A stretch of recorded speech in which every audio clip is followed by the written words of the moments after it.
Oi oi! AntKeepsGaming here, and today we got another smash bracket from InkThinks, MegaMan versus Mario, or Mario versus MegaMan, and let's see who would win this smash bracket. Let's go! What would happen if you took two of the most iconic platforming characters of all time and put them in a battle to determine who would come out on top?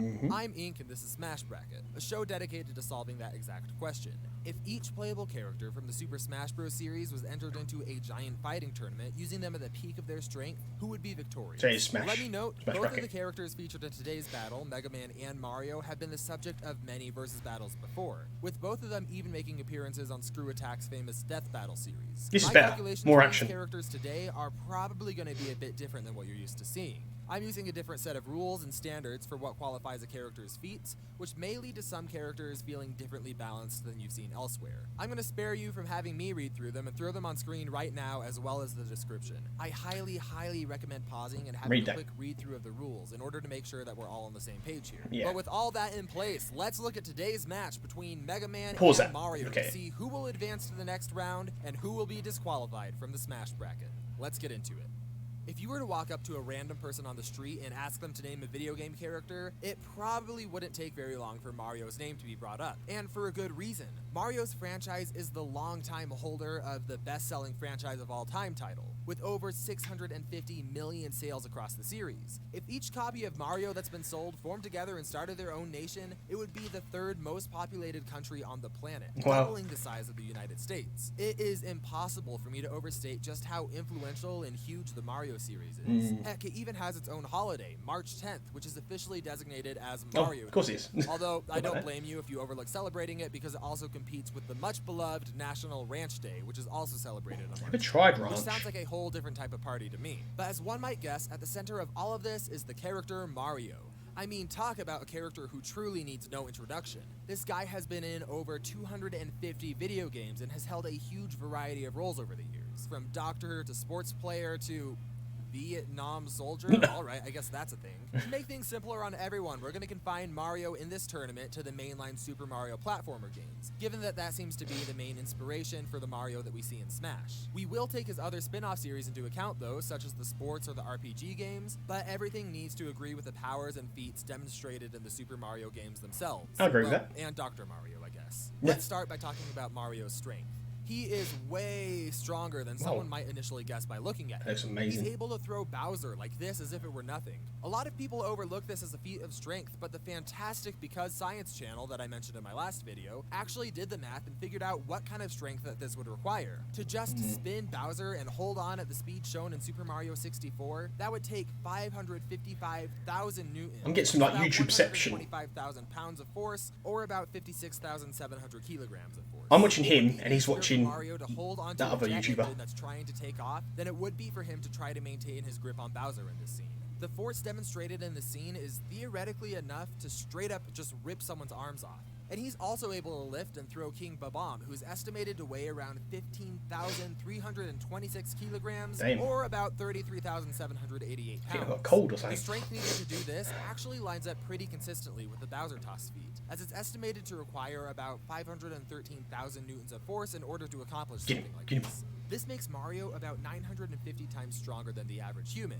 And this strength actually makes a lot of sense to me, as you can see it displayed throughout his entire series. He regularly shatters bricks and blocks just by punching them or jumping into them. He can shatter this massive crystal with his spin, and he can spin fast enough to send giant creatures flying. And if you still had any illusions that you might be able to kick Mario's butt in a fight, that's strong too. He can actually destroy tanks just by pounding them with his butt. Although, admittedly, it's hard to know whether or not the tanks we see in this scene are comparable to the ones used in the military, making it really difficult to say what this actually means for the strength of his ground pound. Now, I do briefly want to mention a strength feat that's brought up for Mario very frequently in online battle discussions, and this one was even used in his last Death Battle appearance. In this scene, Mario appears to be lifting a castle and then punting it like it's nothing.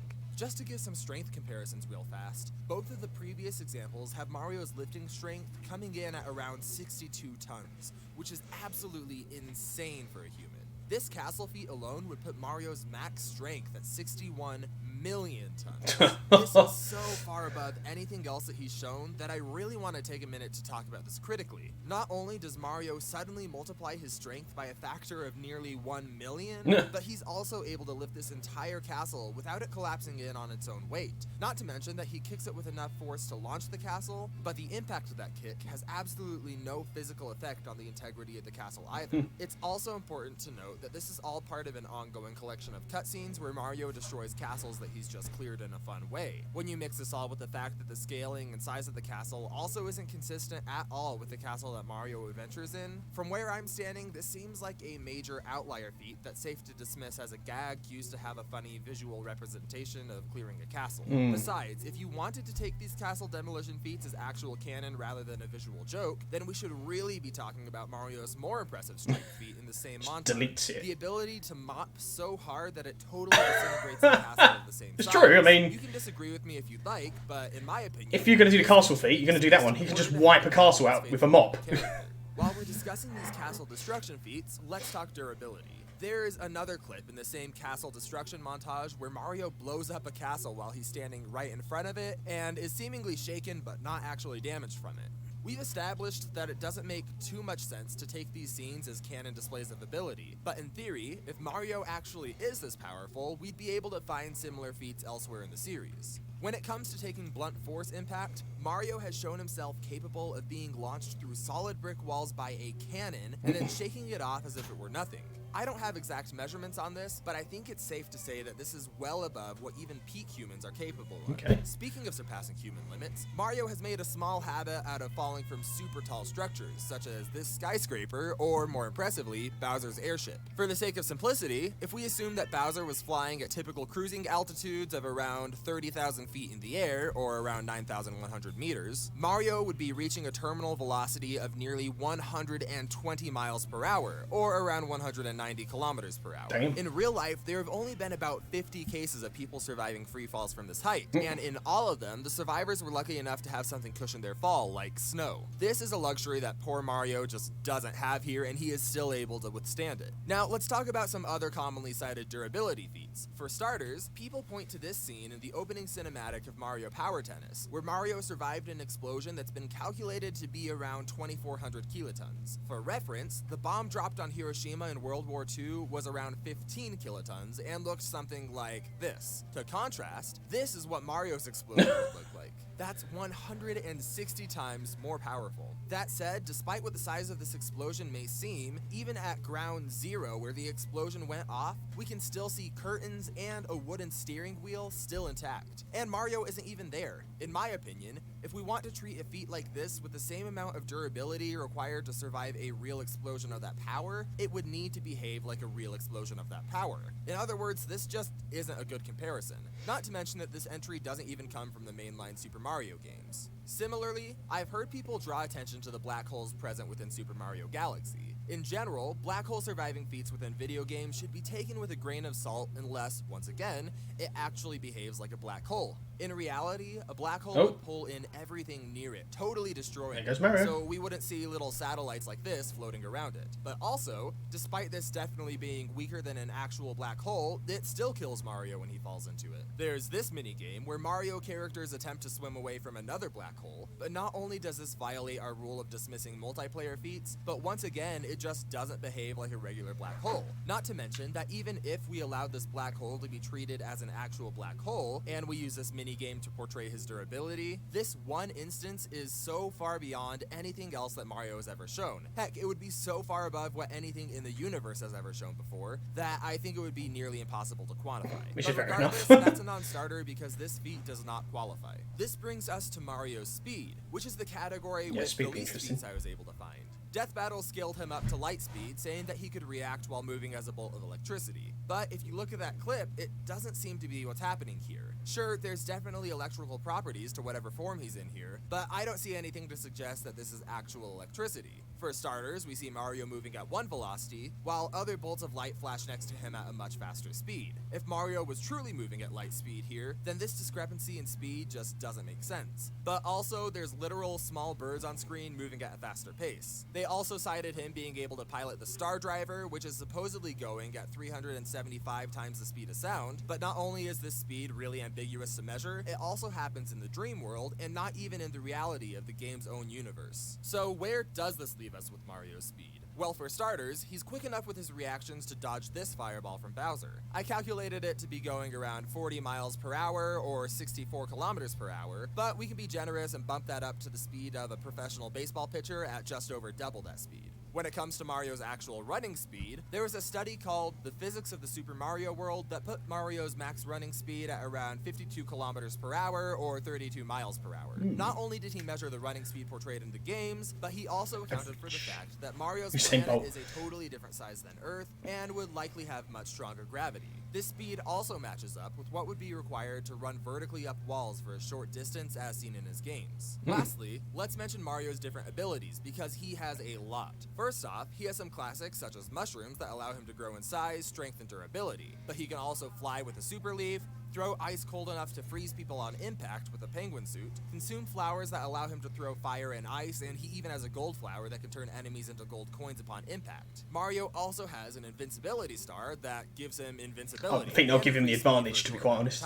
Hitting an enemy while having a star power-up is a death sentence for all but the strongest creatures. Also of interest, Mario has a cap that can turn him metal, invincible, and immune to poison for a short amount of time before wearing off. If he wants some backup, Mario can also eat the double cherry, which creates an exact copy of himself to fight by his side. Mario can also use the Super Bell to turn into Cat Mario, increasing his ability to bounce like a cat. Additionally, Mario can also make use of Cappy, a hat that he can throw at an enemy to control their actions so long as they aren't wearing a hat, which unfortunately means it's not going to be a factor in this battle due to Mega Man's helmet. Should Mario find himself dying repeatedly, he also gets access to the Invincibility Leaf, which functions like a permanent invincibility star minus the speed boost. It should be noted, however, that even when Mario is in his invincible state, he's still subject to gravity and can still die from falling into poison water or lava, or else being entirely crushed. From his incredible strengths to his power-ups, Mario is not someone to be underestimated.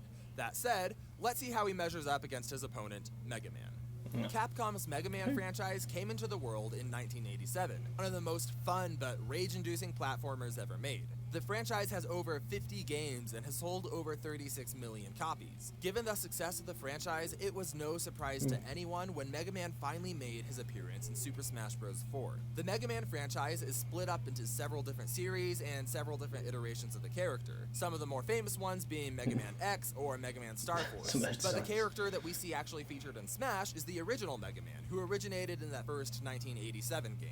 This version of the character has appeared in 31 different games, but for the purposes of sticking to his main canon as portrayed in Smash, we're going to be confining him to his appearances in Mega Man 1 to 11, and the game Mega Man and Base. Mega Man himself is a robot originally named Rock, and created by the scientist Dr. Light and his partner Dr. Wily, in addition to many other so-called Robot Masters. Robot Masters were humanoid machines that were created to help humanity with dangerous tasks, such as cutting timber or overseeing and controlling atomic energy power plants. But when Dr. Wily decided that cutting trees wasn't evil enough, he upgraded 8 of these Robot Masters into machines of destruction to help him take over the world. After seeing this danger, Dr. Light upgraded Rock into a super fighting robot named Mega Man, who set off to defeat Robot Masters and stop Dr. Wily over a dozen times, totaling up to over 100 different Robot Masters defeated. And not only does Mega Man get a good amount of fighting experience from taking out so many Robot Masters, but it also highlights one of his key abilities, his variable weapon system, also known as his weapon copy system. With this, he can copy the special abilities of Robot Masters that he defeats in combat, and after defeating over 100 of these guys, he has a weapon for just about every situation. We would be here all day if I ran through every single ability. I was actually taken back by that. But here are some of the more notable Robot Masters abilities that he has at his disposal. Freeze Man, he has the Freeze Cracker that can shoot bullets of ice cold enough to instantly freeze lava. From Time Man, he gains the ability to slow time, whereas Flash Man gives him the ability to stop it altogether. He can use his Concrete Shot from Concrete Man to instantly encase enemies in concrete. He also has the Tundra Storm from Tundra Man, which instantly creates a winter storm around him with enough power to destroy nearly every enemy in the game. Speaking of the ability to destroy enemies, Saturn Man also gives him the ability to fire black holes. Kind of. As we mentioned in the Mario section, black holes in games almost never act like actual black holes, and this is no exception. While it doesn't instantly consume all matter and light around it, it does create an incredibly strong gravitational pull that instantly destroys nearly anything that touches it. There are so many different abilities at his disposal, which provides an insane variety to his fighting style, but his preferred weapon is built right into his arm, his Mega Buster. This arm cannon fires solar energy bullets that are capable of shooting right through most walls. These tiny pellets can also be charged into a more powerful shot. This thing is capable of blasting apart boulders, shattering stone, and breaking apart concrete pillars. It even has enough force behind it to blast someone off balance just by passing next to them. I do like these breakdowns as well sometimes, because sometimes you learn a lot, like Concrete Man. I was like, what? I've never heard of that before. Even though I've never played a MegaMan game anyway, just know of him. Shield that originally belonged to his brother Proto-Man, and is capable to standing up to just about everything in the franchise. If that fails, MegaMan can also access his double gear system, which is an upgrade that quadruples his speed and seriously boosts his power for a short amount of time. He also typically carries around a few items on him like his energy tanks and weapon tank, which restores his health and weapon reserves respectively. All of these incredible abilities would be wasted though if MegaMan wasn't well equipped to use them. He's fast, strong, intelligent, and durable. Let's start by looking at his Superhuman Strength. Like I said, MegaMan is incredibly strong. He's able to do more damage with a single kick than he does with a standard Mega Buster shot. That said, by far his most impressive strength feat is holding up Wily's castle as it collapses on him, which is a feat estimated to be equivalent to around 60,000 tons, or around 120 million pounds of force. All this was before he even had the power gear to augment his strength. Now, while this is obviously a super impressive strength feat that honestly isn't played off as a gag, I think that it's not a good metric to use for MegaMan's striking force, even if it is fair to use for his lifting force. Yeah. If MegaMan was actually putting this power behind each strike, his kick would do way more damage than we see here. So while his lifting strength is incredible, I think it's safer to estimate his striking strength of being just above his Mega Buster. MegaMan's durability is another thing that's really weird to measure. Surprisingly, despite appearing in so many games, MegaMan actually has very little physical feats demonstrated on screen. Once again though, I think being crushed by that falling castle is probably his best performance in durability, as we see a ton of pressure put on his system. But we also see him take strikes from Robot Masters, some of which are definitely stronger than Rock himself, including taking charge shots from very similar robots to himself like Base or Proto-Man. Once again, it's hard to know exactly where his durability levels lie at their max, but I think it's safe to assume that it's above what any one Robot Master is able to do in a single strike, which is some pretty impressive stuff. The last statistic that we should really talk about for MegaMan is his speed, which is a much debated topic. Alternative canon sources, like the MegaMan Megamix, say that Quickman is able to move up to 4 times the speed of light, and so people try to scale MegaMan to that. But this calculation doesn't seem to carry over to the games. We could look at Quickman's stage in MegaMan 2, where MegaMan is supposedly dodging lasers that are said to move around the speed of light here, but once again, this doesn't hold up to other instances that we see in that same exact game, where MegaMan is hit by lightning attacks that come out in a single frame, and are obviously moving way faster than these lasers. What I ended up doing to calculate MegaMan's max speed is looking at his most recent game, MegaMan 11. In that game, there's a fight with Fuseman, a robot master made to handle transformers and work with electrical currents. In my knowledge of the series, Fuseman appears to be traveling faster than any other robot masters in the franchise during his lightning attacks. By using MegaMan's height and scaling him accordingly, we can tell that Fuseman is moving around the room at around 625 miles per hour, which is just over 1,000 kilometers per hour and is just under the speed of sound. While MegaMan is able to react to these speeds, if we look at his actual movement speed in these scenes, he's moving around 27 miles per hour in base form, which translates to around 108 miles per hour or 174 kilometers per hour when he's using his speed gear. He could very well be faster than this, but I feel like this is the most reliable baseline I was able to find for his maximum movement speed. Like Between his moves that MegaMan's got, the bricks thrown down, and the bouncy balls. MegaMan is definitely a force to be reckoned with in his cool. own right. With all that said and done though, let's get into the match and find out who will advance on to the next round of the Smash bracket and who will be eliminated. So I wonder if all the winners versus each other. Oh, here we go, boys. Let's go. Alright, who's going to win? Oh, didn't do nothing. He's like, yeah, come at me, bro. I was just using everything. I just like these remixes as well. Oh, hammer.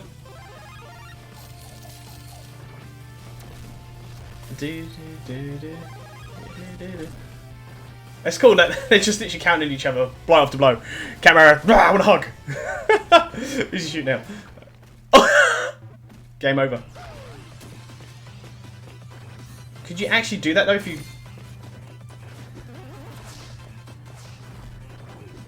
That's a long invincibility. But it's... Uh-oh. These fights are really good. I'm not just saying that. They really are. Oh my god. Giant metal. I use the items as well. I do like the whole castle thing though. Oh, what? Is that free?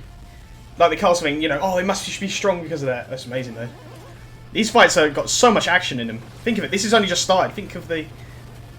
Well, the other Mario's just standing behind going like that.